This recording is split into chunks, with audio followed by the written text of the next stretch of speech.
Isaías, capítulo 48, versículo 20. ¿Cuántos hemos traído nuestras Biblias? Sin que esté ahí en la pared todavía. Nuestras Biblias físicas. Yo la tengo en el móvil, maravilloso, pero tráenla en físico también. Isaías capítulo 48, nos vamos a ir hasta el versículo 20.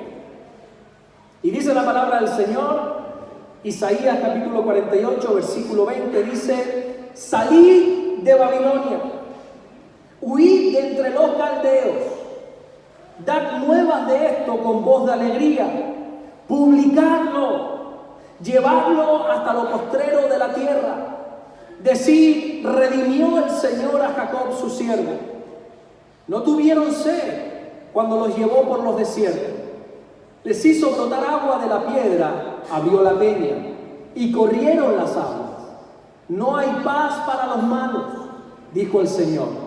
Versículo 1 de Isaías 49, continúa la lectura y dice: oídme, costas, y escuchad, pueblos lejanos.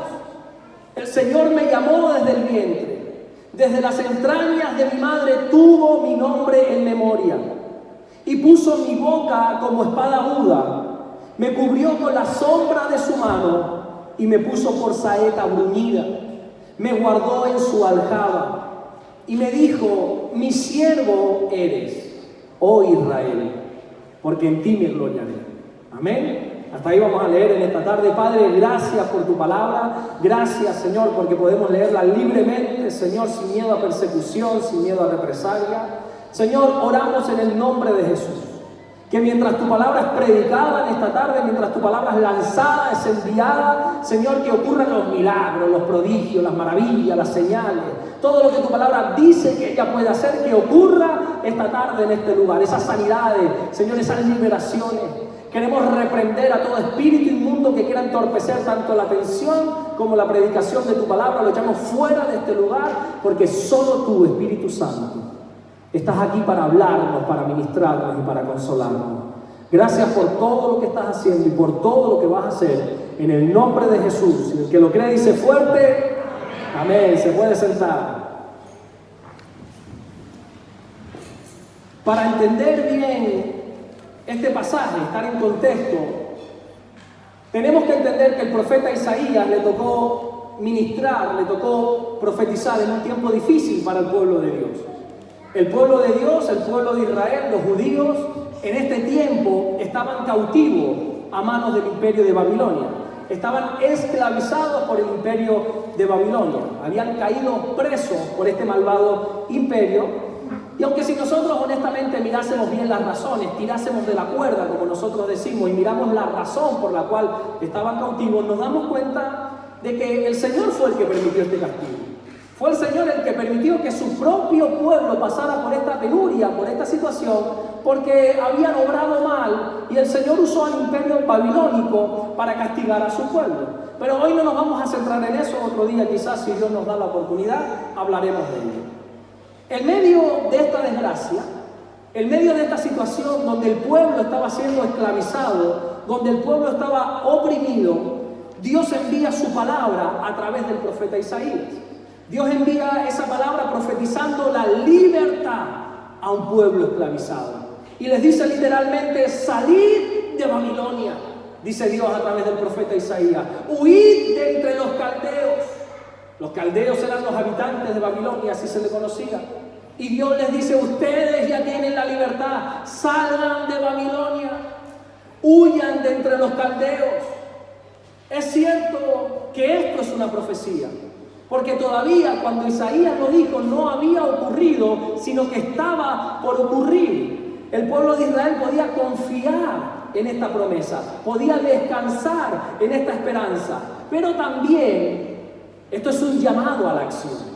Es un llamado que Dios le hace a su pueblo, de que ellos mismos, por sus propios medios, salgan de Babilonia, que abandonen todo lo que tiene que ver con Babilonia, incluso hasta los caldeos, los habitantes.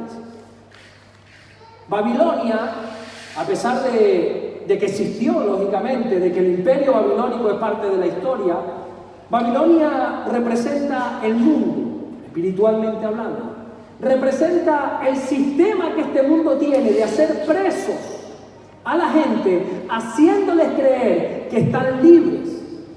Y el profeta Isaías, hablando en nombre de Dios, dice: salid de Babilonia. ¿Están conmigo, verdad? No se distraigan, ¿están conmigo, verdad? Entonces el profeta le dice al pueblo: salid de Babilonia. Pero fíjate, porque no les profetiza esto, no les da esta promesa, no les da esta esperanza y los deja como en el olvido. No. Si nosotros continuamos leyendo, que de hecho lo hemos hecho en el capítulo 49, nos dice cómo va a ser esta libertad. Y lo más importante, a través de quién lo va a hacer el Señor. Ahí en Isaías 49:3 dice: mi siervo, dice Dios, va a traer la libertad. Salgan de Babilonia, porque mi siervo va a traer la libertad. ¿Quién es este siervo? Si uno leyera nada más los versículos que hemos leído, uno pudiera decir: no, se está refiriendo a Israel, porque ahí lo dice Israel. Pero si uno se leyese el capítulo 49 entero, va a ver que en el contexto no está hablando de Israel, no está hablando de Jacob, está hablando de Jesús, del Mesías prometido. Y es que Jesús es el que nos saca de todo cautiverio. ¿Cuántos dicen amén? Pero somos nosotros los que tenemos que salir de Babilonia. Jesús nos libera, nos rescata, nos saca de todo cautiverio, pero somos nosotros los que hemos de huir de los caldeos.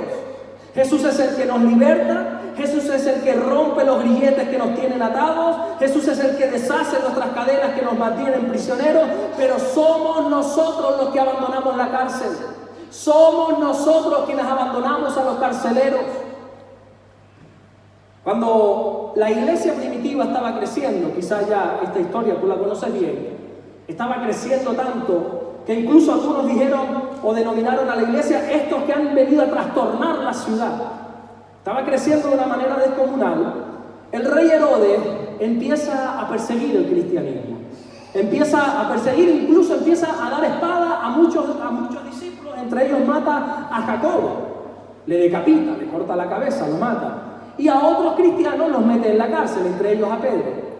Y la Biblia dice que cuando Pedro está en la cárcel, ¿saben lo que empezó a hacer la iglesia? Empezó a orar por Pedro. Y cuando empieza a orar, la Biblia dice que milagrosamente las cadenas que tenían preso a Pedro se cayeron, se deshacieron completamente. En Hechos capítulo 12, verso 7 dice: y he aquí que se presentó un ángel del Señor, y una luz resplandeció en la cárcel, y tocando a Pedro en el costado, le despertó diciendo: levántate pronto. ¿Y qué dice? Y las cadenas se le cayeron de las manos. Dios hizo el milagro. La iglesia oró y Dios hizo el milagro de romper las cadenas. Oye, aquí estamos hablando ya no del imperio babilónico, aquí estamos hablando del imperio romano. Aquí ya estaban trabajando con el hierro. Estamos hablando de unos buenos grilletes, de unas buenas cadenas, que eso no se rompe porque sí, eso no fue una imaginación de Pedro, eso no fue producto de la fuerza de Pedro. Aquí ocurrió un milagro. La iglesia oró y se rompieron las cadenas. Pero una vez Dios le trae la libertad, una vez Dios rompe esas cadenas, fíjate el siguiente versículo. El mismo ángel del Señor le dice a Pedro: cíñete y átate las sandalias. Y lo hizo así. Y le dijo: envuélvete en tu manto y sigue. ¿Te das cuenta? Dios hizo su trabajo, Dios lo libertó, Dios rompió las cadenas, pero el que salió de la cárcel tuvo que ser Pedro. El Señor le dijo: ahora levántate, síguete, ponte las sandalias y empieza a caminar. Sal de Babilonia, huye de entre los caldeos, sal de esta cárcel, deja atrás a los carceleros, porque el Señor te ha hecho libre. Dios te liberta, Dios te rompe las cadenas que te tengan atado a cualquier tipo de pecado. Pero eres tú el que abandonas la cárcel. Eres tú el que huyes de entre los caldeos. Eres tú el que sales de Babilonia. La Biblia dice que el Espíritu de Dios vino sobre Jesús cuando Él estaba en tierra, en cuerpo humano. El Espíritu de Dios vino sobre Jesús, entre otras cosas, para poder traer libertad a los cautivos, para poder libertar a todo aquel que está en opresión, que está preso, que está cautivo. Pero también nosotros tenemos que realizar una acción. Dios hace su parte, nosotros tenemos que hacer la nuestra. Sea cual sea la situación que estés viviendo, el pecado que te tenga atado, la circunstancia que te tenga encarcelado, Jesús quiere liberarte. Y no solamente quiere, sino que Jesús puede liberarte. Pero eres tú el que tiene que realizar una acción. Eres tú el que también tienes que poner de tu parte. La iglesia puede orar, la iglesia puede estar a tu lado, el milagro va a suceder y las cadenas se van a romper, te va a dar la profecía, te va a dar la esperanza, te va a dar la promesa de que vas a ser libre, pero eres tú el que tienes que hacer algo. Y si no haces nada, va a ocurrir lo que Pedro en su segunda carta le dice ahí en la carta, cuando dice: el perro vuelve a su vómito y la puerca lavada a revolcarse del cielo.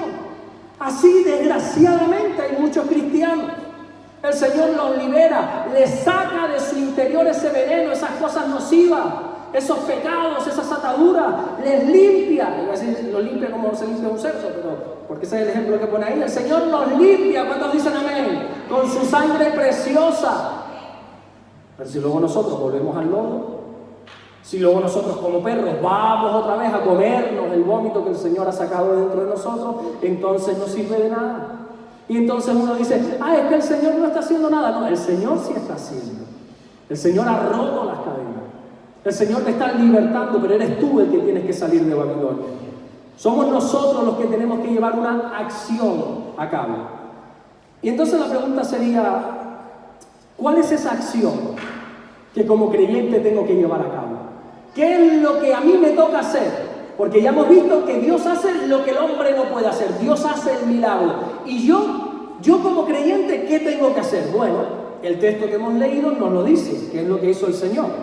Ahí en el versículo 2 de Isaías 49 dice: y puso mi boca como espada aguda, me cubrió con la sombra de su mano, y me puso por saeta bruñida, me guardó en su aljaba.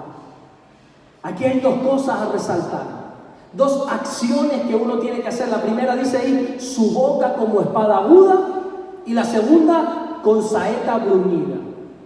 La primera parte, cuando dice boca como espada aguda, se está refiriendo sin lugar a duda a la palabra de Dios.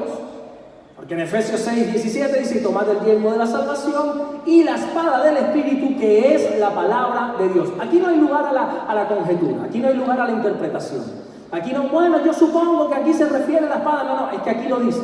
La espada es la palabra de Dios.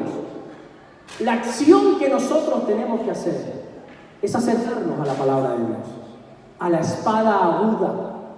Dios nos liberta, pero nosotros tenemos que tener una relación con la palabra de Dios.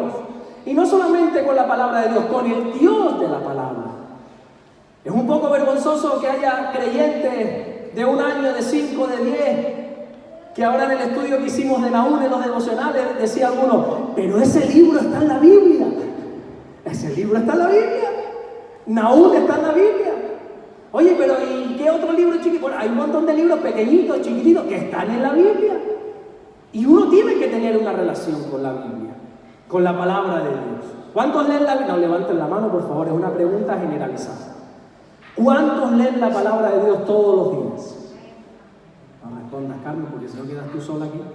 Los demás también, yo lo sé, pero nosotros tenemos que acercarnos a la palabra de Dios, porque es a través de ella que nos liberta el Señor. A través de la espada aguda. Es ella la que trae luz a mi camino. ¿Han leído ese salmo precioso que me viene a la cabeza ahora, que dice: lámparas a mis pies tu palabra? ¿Sabes qué significa eso? Lámparas a mis pies tu palabra. ¿Tú sabes que antiguamente no existían los smartphones? ¿Tú tenías claro eso? Los jóvenes, los adolescentes, ¿ustedes tienen claro de que hace 15, 20, 30 años atrás no existían los teléfonos móviles? No tenías linterna, no tenías acceso a la linterna en cuanto tú quisieras. Ustedes sabían que hace unos cuantos años atrás no había luz, no había alumbrado público. ¿Cuántos han vivido en algún sitio que no haya alumbrado público? Mira, yo ahora en esta cuarentena que pasé, me quedé en una finca que mi cuñado me dejó. La finca preciosa, bueno, ahí están en los devocionales, ahí están, porque yo grababa un sitio espectacular. pero no tenía luz. O sea, tiene unas placas solares, pero estaban mal en estos días. Y el sitio espectacular, pero claro, a las 7 de la tarde oscurecía y eso se te hacía eterno, porque encima no había buena cobertura y ¿qué haces tú a las 7 de la tarde sin luz y sin nada? Aburridísimo, menos mal que Loren me dejó una batería externa dentro de móvil y yo estaba cargando el móvil y tenía luz. Y bueno, en definitiva, hay sitios donde no había luz. Y en la antigüedad, cuando el salmista escribió lámparas a mis pies tu palabra, no había alumbrado público, no había linterna. No había linterna de estas de pescadores, de estas de frente que tú vas caminando y ves. No. Y entonces en esos caminos oscuros, donde había escorpiones, alacranes, serpientes, palos, piedras, hoyos, donde te podrías hacer daño, ¿cómo hacía la gente? Bueno, pues entonces en sus botas se ponían una lámpara de aceite y encendían, y entonces esa lámpara hacía alumbrar y decía, aquí puedo pisar, aquí no puedo pisar. Y entonces el salmista, viéndose esas botas, dijo, sí es la palabra. La palabra es una lámpara que guía mi camino. La palabra es una luz que me indica dónde debo pisar y dónde no debo pisar. La palabra de Dios es quien me guía hacia buen puerto. Es quien me dice, toma esta decisión. No, por aquí no te metas. La palabra de Dios es la que nos asegura que nuestro pie no caiga en el resbaladero. Es la palabra de Dios. El Señor nos liberta, pero si nosotros no tenemos una relación con la Biblia, una relación con la palabra del Señor, vamos a seguir estando esclavizados. Y Dios te dice, sal de Babilonia, huye de entre los caldeos, pero necesitas una luz, que es la palabra del Señor. Por eso Dios, para traer la libertad a su pueblo, usó al profeta Isaías para que el primer paso fuera dar la palabra. Fíjate, el Señor no liberó al pueblo de por sí, sino que el primer paso fue dar la palabra. Porque la palabra es la luz que necesitamos para ser guiados. ¿Cuántos dicen amén? La palabra de Dios es la luz que nos saca de toda tiniebla. Es la luz que nos saca de toda oscuridad.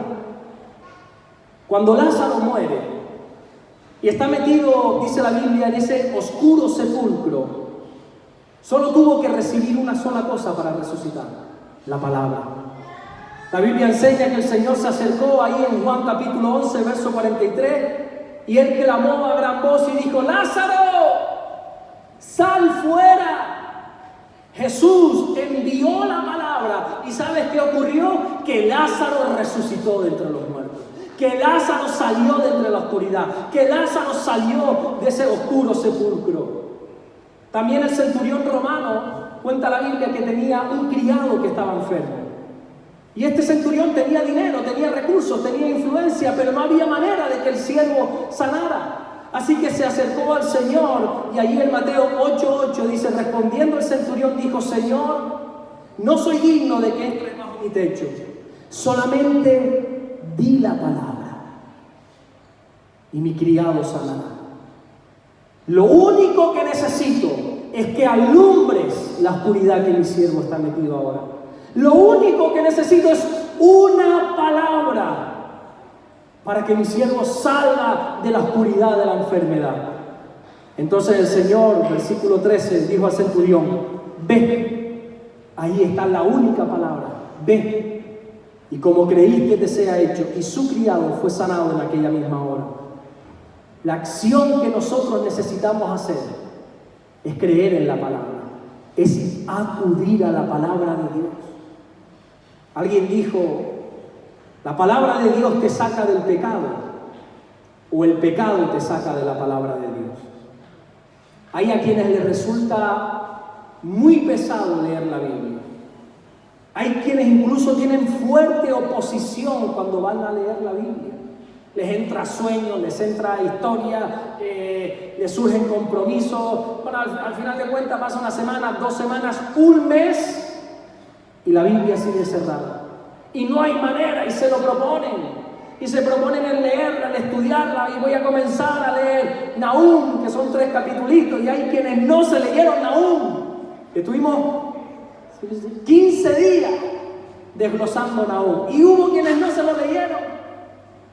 Quizá, y repito, quizá, no estoy afirmando, sea porque el pecado te está sacando de la palabra de Dios. Y necesitas la luz que desprende la palabra para guiar tu vida. Y lo segundo que hizo el Señor, dice saeta bruñida. Esta segunda acción que llevó a cabo Jesús para liberar a su pueblo fue a través de las saetas bruñidas. Ahí en el versículo 2 de Isaías 49 dice: y puso mi boca como espada aguda, que ya lo hemos visto, que es la Biblia, me cubrió con la sombra de su mano y me puso por saeta bruñida. Claro, la pregunta es, ¿qué es una saeta? Tengo ahí una imagen. Una saeta es eso, una flecha. ¿Conocen esa herramienta, verdad? O ese arma de guerra.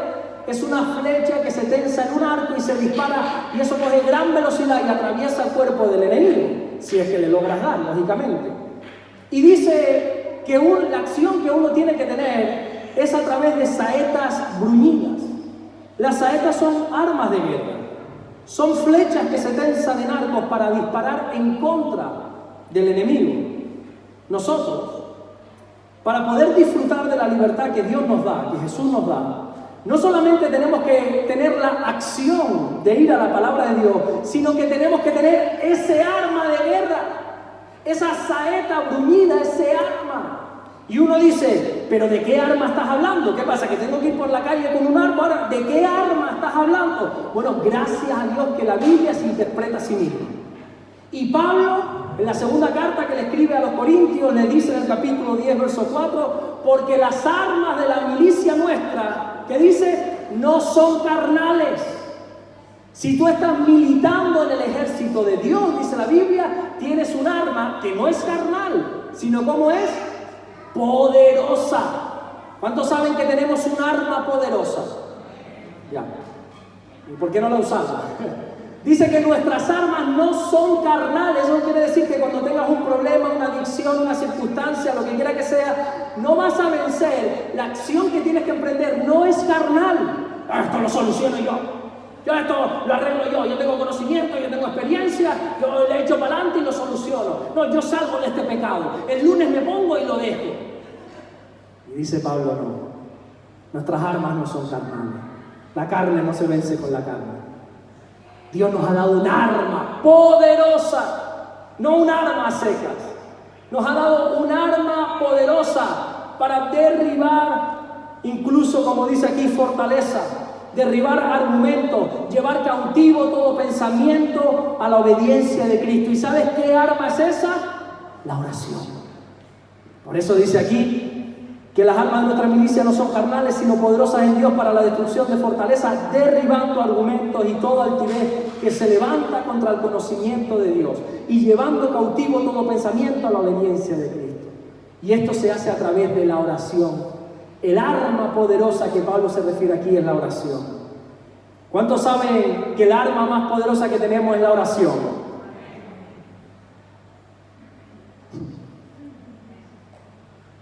¿Cuántos creen, cambio la pregunta, que el arma poderosa que Dios nos ha dado es la oración? ¿Y por qué no ora? ¿Y por qué si dices que sabes y dices amén, amén significa así sea, que el arma poderosa que Dios te ha dado es la oración, ¿por qué no usamos ese arma? Mira, cuando Pedro tiene un ataque demoníaco, un ataque fuerte, de hecho fue el mismo Satanás el que le atacó. La Biblia dice que Jesús no usa un arma carnal. Jesús lo que hace es usar el arma poderosa espiritual. Allí en Lucas 22:31 dice, dijo también el Señor, Simón, Simón, y aquí Satanás os ha pedido para zarandearos como a trigo. Pero yo, dice el Señor, he rogado por ti. Yo he orado por ti. ¿Sabes qué he hecho, Pedro, en medio de tu ataque demoníaco? ¿Sabes qué he hecho en medio de tu problema? ¿Sabes qué he hecho en medio de la circunstancia adversa? ¿Sabes qué he hecho en medio de tus grilletes? Estoy orando por ti, dice el Señor. He usado el arma, la poderosa arma que Dios nos ha dado. Y no solamente Jesús lo hizo por Pedro, sino que Él sigue usando este arma poderosa a favor nuestro. ¿Tú sabes por qué tú estás sentado aquí en esta tarde? Es que yo tengo las cosas claras en el Señor y yo voy a estar siempre. A mí no hay ola que me tumbe. A mí no hay viento que me tire al suelo. Yo soy fuerte del Señor. Yo tengo las cosas claras. ¡Mentira! Nosotros seguimos en pie en los caminos del Señor porque Cristo está intercediendo por nosotros. Porque Él está usando el arma poderosa. La Biblia dice que Cristo está sentado a la diestra de Dios Padre haciendo ¿qué? ¿Qué está haciendo Jesús ahí arriba ahora mismo? ¿Está mirando? ¿Está entretenido? ¿Está mirando así? A ver qué hacen estos muchachos aquí ahora en el Liberostar. A ver qué están haciendo. ¿Qué está haciendo el Señor ahora mismo ahí arriba? Dice la Biblia en Romanos 8:34. ¿Quién es el que condenará? Cristo es el que murió, más aún el que también resucitó. El que además está sentado o está a la diestra de Dios, el que también intercede por nosotros. Jesús está intercediendo por nosotros. Jesús, en medio de nuestros problemas, de nuestros ataques, de nuestras circunstancias, de nuestras oscuridades, de nuestras tinieblas, dice la Biblia que está al lado del Padre intercediendo por nosotros. Él está ahí arriba diciendo: Padre, mira a Carmen cómo lo está pasando, ayúdala. Mira fulano, mira mengano cómo está, ayúdale. Y es esa oración, es ese arma poderosa que Cristo está usando la que nos mantiene con vida en los caminos del Señor. Y yo digo, si Jesús siendo Dios, si Jesús siendo Rey de Reyes, siendo Señor de Señores, teniendo todo el poderío del Rey, tiene que usar esta saeta bruñida, tiene que orar, ¿cuánto más nosotros? ¿Cuánto más nosotros tenemos que orar también? Nuestra saeta, nuestra arma, nuestra oración es lo que garantiza que tengamos victoria en cualquier ámbito de nuestra vida. Ahora, la saeta no puede estar de cualquier manera. La flecha no puede estar de cualquier manera. ¿Cómo tiene que estar? Dice la Biblia, bruñida. Ahí lo dice el texto, Isaías 49:2. Y puso mi boca como espada aguda, me cubrió con la sombra de su mano y me puso por saeta bruñida. La Biblia no pierde el tiempo. La Biblia no pone palabras para rellenar, ya se lo he explicado. Cuando la Biblia dice algo es porque tiene algo que decir. Y si la Biblia no dice que te ha puesto por saeta, sino que dice por saeta bruñida, esa palabra bruñida es muy importante. Bruñida significa, presten atención, afilado. No se trata de tener un buen cuchillo, una buena flecha. Se trata de tener un cuchillo afilado. No se trata de decir, no, es que yo tengo un cuchillo. ¿Conocen esa frase que dice la gente? Dice, oye, ¿por qué estás pasando por esa situación? Entonces, yo ya oré. ¿Cuántas veces hemos dicho eso? Pero mira, tú has orado por eso que te está pasando. Sí, yo ya oré. Para mí es como una sola palabra, yo ya oré. Algo como chino o coreano. Porque lo dicen tanto, yo ya oré. Y te sacan el arma, ¿verdad? Mira mi saeta, yo ya oré, yo ya hice lo que Dios me ha dicho. Y tú dices, pero es que no se trata de orar. No se trata de tener un cuchillo, una saeta. Se trata de tener una saeta afilada, una saeta bruñida.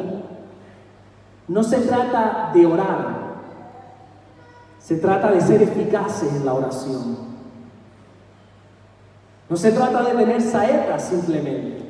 De orar y orar y orar y orar. Se trata de tener saetas bruñidas, afiladas, efectivas. Y uno dice, ¿y por qué tengo que afilar mi saeta? ¿Por qué tengo que afilar mi hacha? Bueno, Eclesiastés 10:10 nos da la razón. Y dice, presten atención a este versículo porque es tremendo.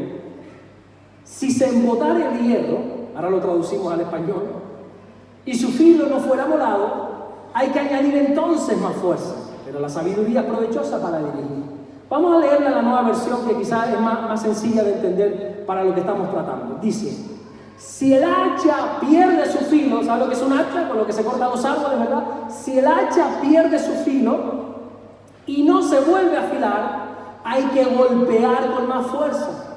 El éxito radica, dice el versículo, el éxito radica en la acción sabia y bien ejecutada.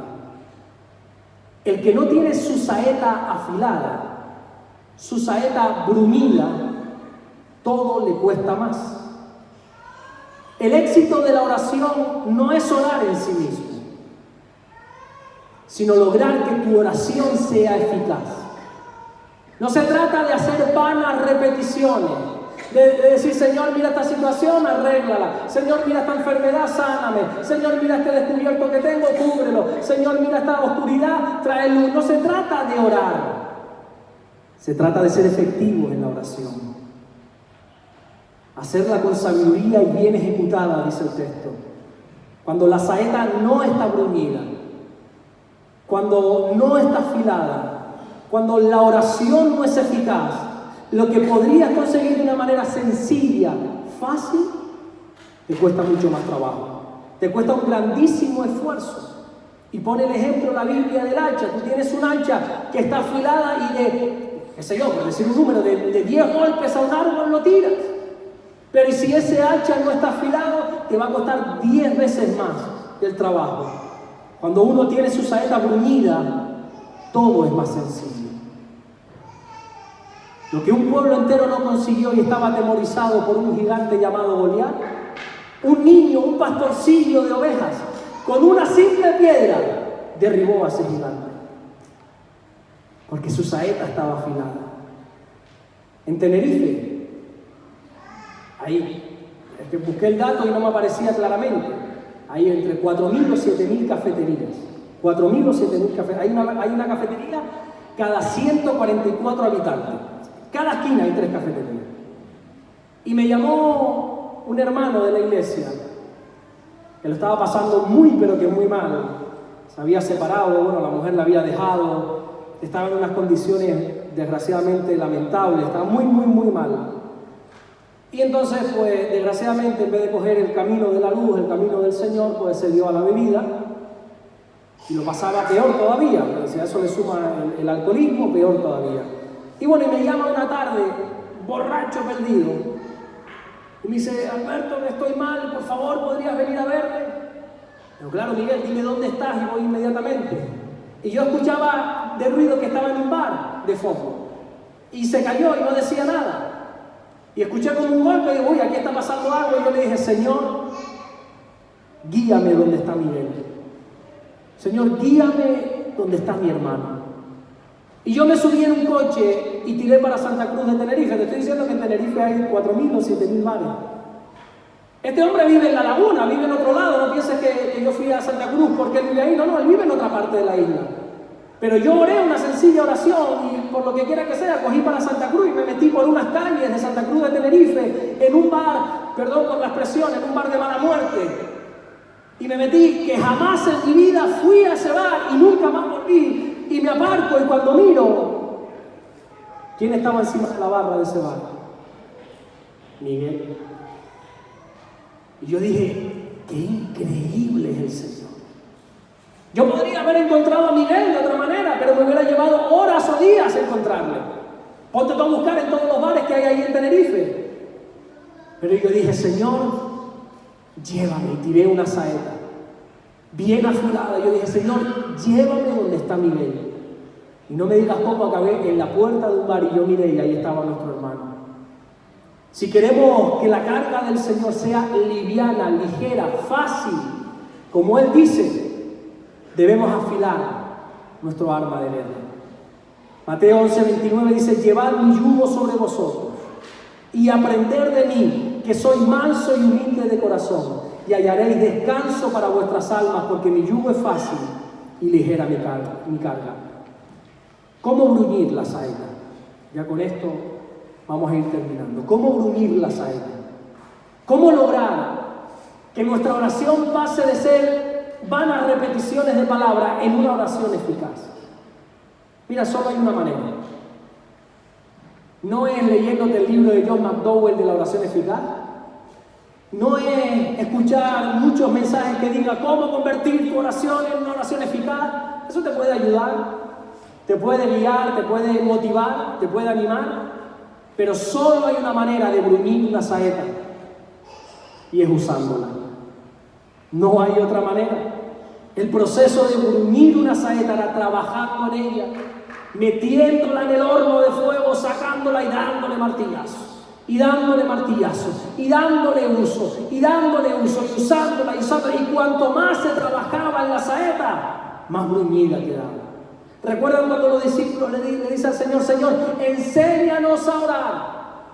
Y Jesús no les dice, está bien, siéntense, tomen nota, primera lección de la oración. No. Los discípulos dicen, Señor, enséñanos a orar. Y Jesús le dijo, ok, vamos a orar. Ustedes orarán así, Padre nuestro que estás en los cielos. Se aprende a orar orando. Nosotros vamos a ser expertos en la oración orando.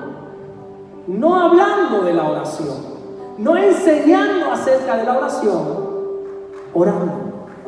Y quizás en los primeros martillazos vamos a dejar saetas que no tienen ni forma, que no tienen ni punta, que en vez de punta van a estar redondeadas porque no somos efectivos. Pero vamos a hacerlo, gruñendo nuestra saeta, metiéndola en el horno de fuego, sacamos y seguimos usando el poder de la oración. Cuanto más se trabajaba en la saeta, más efectiva se volvía. Cuanto más se ora, más es efectiva esa oración. A mí me encanta Jesús. Jesús es tan diferente a nosotros. Nosotros presumimos de tener el título de cristiano y no nos asemejamos mucho a Cristo. Decimos, soy como Jesús. No. Jesús era tan eficaz en su oración. Jesús no era como nosotros, lleno de protocolos, lleno de... No, es que ahora, mira, ya date cuenta, ya Jorge ha subido a tocar el piano. Ya ahora lo que ya es la parte final, viene como una parte de melancolía, la parte bonita. Ya en breve ya el pastor va a decir, vamos a ponernos de pie y hacemos la oración final y cada uno va a su casa. ¿Por qué nuestra mentalidad religiosa? Pero Jesús no era así. Me encantan a mí las oraciones de Jesús porque, mira, cuando Lázaro muere, me encanta esta historia, no porque Lázaro muriera, sino por el final que tiene la historia. Él cuando va al sepulcro, yo no encuentro a Jesús con un bote de aceite derramando sobre la piedra y poniendo manos, diciendo, vamos a meternos 21 días de ayuno, como la iglesia ahí al principio de año, 22 días de ayuno vamos a hacer. Y vamos a hacer una cadena de oración. Yo no encuentro a Jesús diciendo, Marta, María, vamos a ponernos a clamar todos juntos. Jesús va despreocupado 3 días después. Va frente a una tumba, a un sepulcro donde su amigo ya está en un estado putrefacto. Y él dice, Padre, gracias te doy por haberme oído. Lázaro, sal fuera. Y resucitó. Si llegamos a ser nosotros, todavía estamos clamando frente a esa tumba. Jesús en una ocasión se encuentra con un sordomudo que de toda la vida había sido sordo y mudo, no podía hablar, no podía escuchar y estaba metido en un entorno religioso, pero ahí seguía, sordo y mudo el pobre hombre. Y llega el Señor, dice la Biblia, que pone sus dedos sobre las orejas del sordomudo, mira al cielo el Señor y dice, Efata, que significa sea bien. Y el sordo oyó y el mudo habló. Si somos nosotros, lo tenemos aquí sordo mudo todavía. Y pasan 3 años y sigue aquí sordo y mudo el pobre hombre y al final se va porque no entiende, porque encima no tenemos traducción de signo. El gran milagro de la multiplicación, ¿qué fue la oración que lo llevó a multiplicar panes y peces? Un par de panes, un par de peces para multitudes. Él no puso ahí, ahora en el nombre de Jesús te ordeno que te multipliques peces. No, él dijo, levantándolo al cielo, dijo, gracias. Y lo repartió. ¿Era eficaz o no era eficaz el Señor? Gracias, Señor, por haberme oído. Efata. Gracias por estos panes. Y ocurrían los milagros. Mira, era tan poderoso el Señor, era tan efectivo que a veces no le hacía falta ni hablar. La Biblia dice que en una ocasión se acercó a la suegra de Pedro que estaba ardiendo en fiebre, dice, y tocó su mano y la fiebre le dejó. A los leprosos el Señor no oraba por ellos, se acercaba, los tocaba y eran sanados. Incluso sin tocarlo le decía, vayan. Vayan al sacerdote y en el camino están sanados. ¿Es poderosa la oración o no es poderosa? Recuerda que es la oración eficaz la que puede. Santiago 5:16 dice: la oración eficaz del justo puede mucho. Yo pregunto, ¿la que no es eficaz puede? Sí, puede también, pero no mucho. Y te cuesta el doble, el triple, 10 veces más, 20 veces más, y te pasas años orando por lo mismo y sientes que no hay contesta de Dios. ¿Cuántos han orado y sienten que no hay contestación de Dios? Hemos de afilar el hacha para ser más efectivos. ¿Cuántos dicen amén? Hemos de orar. Hemos de ser una iglesia no que dice que ora. Hemos de ser una iglesia que ora, que bruñe la saeta. Hemos de pasar a la acción. Tenemos las luces, que es la palabra de Dios, y hemos de pasar a la acción. Hemos de orar. Y al principio vas a orar y probablemente, qué sé yo, no pase nada, pero vamos a seguir orando. Y vamos a orar, y vamos a orar, y vamos a orar. Vamos a afilar nuestra saeta hasta que ocurra la promesa de Mateo 21:22 que dice: y todo lo que pidieres en oración creyendo, lo recibirás. Y ese todo en el original significa todo. Todo. Tenemos que ser tan efectivos, dice el Señor, que toda saeta que salga de nuestra boca, que toda flecha, que toda saeta bruñida, lo recibamos. Pablo fue un grandísimo líder. Fue un hombre de Dios que emprendió batallas tremendas, conquistó grandísimas cosas. Y yo digo, ¿dónde radicó el éxito de Pablo? Filipenses 3:13 dice: hermanos, dice Pablo, yo mismo no pretendo haberlo alcanzado ya, pero una cosa hago. No dos, no tres, no. Yo no me ocupo de todas las áreas de la iglesia, dice Pablo. Yo no estoy pendiente de lo que hacen los sugieres, la alabanza, los de audiovisual. Yo no estoy pendiente de eso, dice Pablo. Yo una cosa hago. Y 1 Tesalonicenses 3:10 dice Pablo: orando de noche y de día con gran insistencia. ¿Qué es lo que hacía Pablo? Orar. Afilar el arma de guerra que Dios le había dado. Si nosotros orásemos más, seríamos más efectivos. Qué pena, qué rabia da leer el libro de Hechos y ver el poder que la iglesia tenía, y uno dice: ¿y por qué nosotros no tenemos ese poder? Oye, yo encuentro que en la primera predicación de Pedro se entregan miles de personas, 3.000 personas. En la segunda predicación de Pedro se entregan 4.000 personas. Pedro iba caminando y su propia sombra sanaba a los enfermos. La multitud era tanta que al final Pablo dijo: mira, todo el mundo no se puede acercar a mí, tráiganme prendas de ropa. Y él tocaba las prendas de ropa de los enfermos, esa prenda volvía al enfermo y era sanado. Honestamente, ¿eso está pasando hoy en día? ¿Por qué no ocurre lo mismo que en la iglesia primitiva? Porque no oramos como la iglesia primitiva. Dios nos ha dado su luz, que es su palabra. Hemos de pasar a la acción por medio de la oración. Amén. Quiero que no solamente te quedes con la parte teórica. Me gustaría que, si estás tomando nota, que saques un papel, un boli, o el móvil si no tienes dónde anotar, y anotes 3 peticiones tuyas íntimas con el Señor. No se las enseñes a nadie. Eso es tu relación con el Señor. Anota 3 peticiones, o 4 o 5, qué sé yo, lo que tú quieras. Libertad nos llamó el Señor. Anota 3 peticiones, quizá una de salvación, una persona que quieras que conozca al Señor, y 2 tuyas personales. Hazme ese favor, escríbela. No, yo me acuerdo. No, tú no te acuerdas. Cuando salgas de aquí te has quedado con el 3% de este mensaje. No te vas a acordar de nada.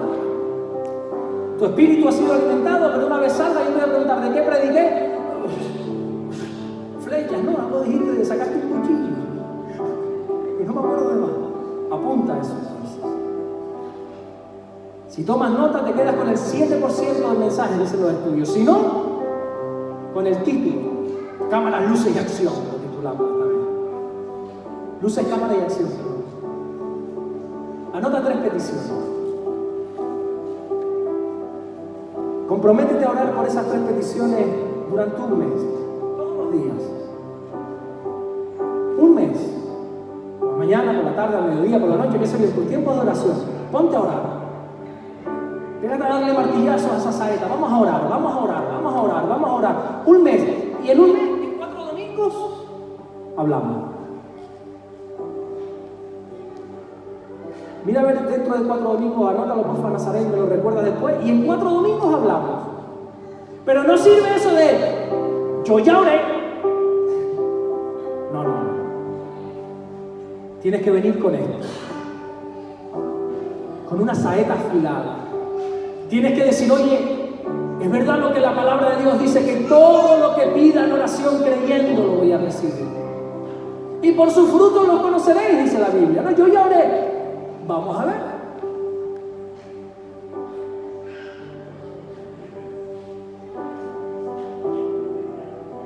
Cierra tus ojos ahí donde estás. Cierra tus ojos. Debemos de ser efectivos en la oración. ¿Cuántas veces hemos orado y orado y orado por algo y no sucede? Y nos escondemos detrás de la excusa de no, quizás no sea la voluntad de Dios. No, quizás sea que esa oración no ha sido eficaz. Tranquilo que si no es la voluntad de Dios, el Señor te lo va a mostrar. Pero sigue orando. Sigue clamando. Comprométete con la oración. No se trata de orar, se trata de ser efectivos en la oración.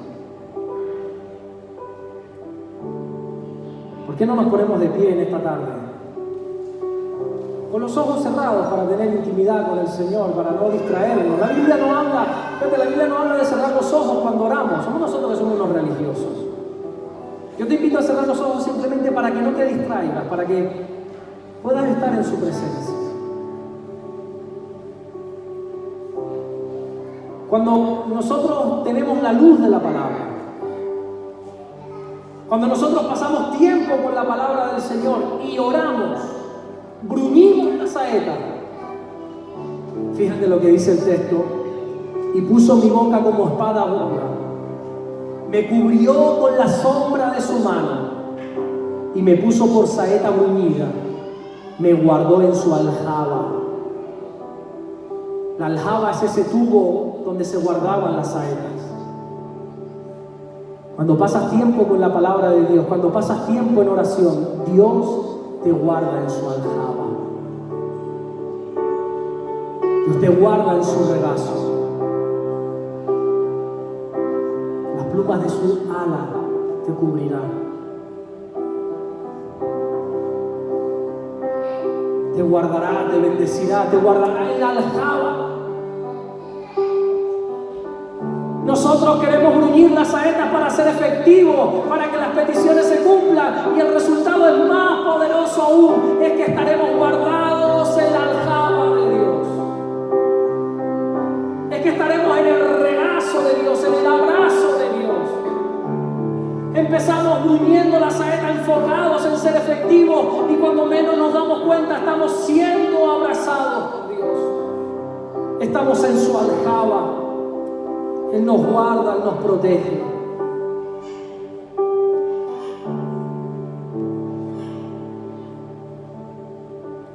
Precioso Jesús.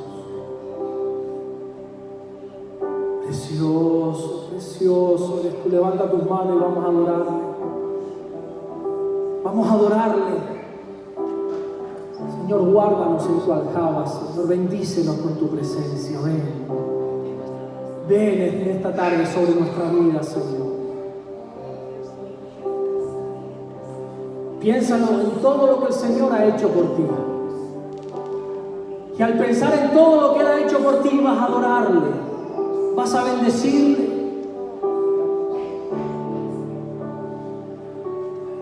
Abre tu boca y bendice. Tienes que pasar a la acción. Recuerda lo que Isaías dijo: sal de Babilonia. Eres tú el que tienes que emprender la acción. Comienza por adorarle en esta tarde. Comienza por adorarle, por bendecir su nombre. Te adoramos, Jesús. Te adoramos, Señor. Te adoramos, precioso Jesús.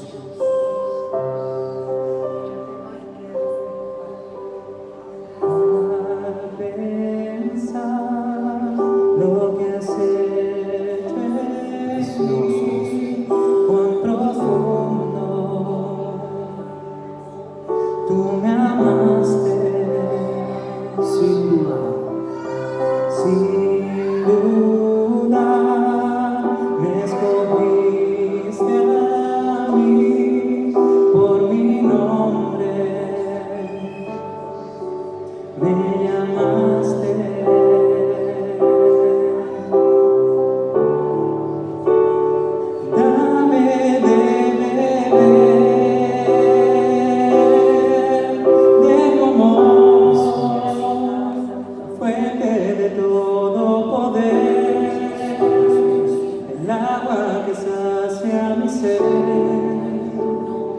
Tu inagotable amor, tu amor, nunca podré imaginar el ancho y la profundidad de tu inagotable amor, tu amor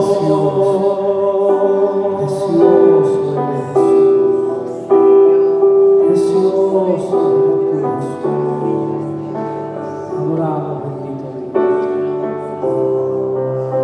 Dios. Tu lugar es ahora en mí, al creerte Me hace fuerte. me haces fuerte. Como eres, soy yo ahora aquí. Mis temores desvanecen. Dice la iglesia, dame de beber. Oh,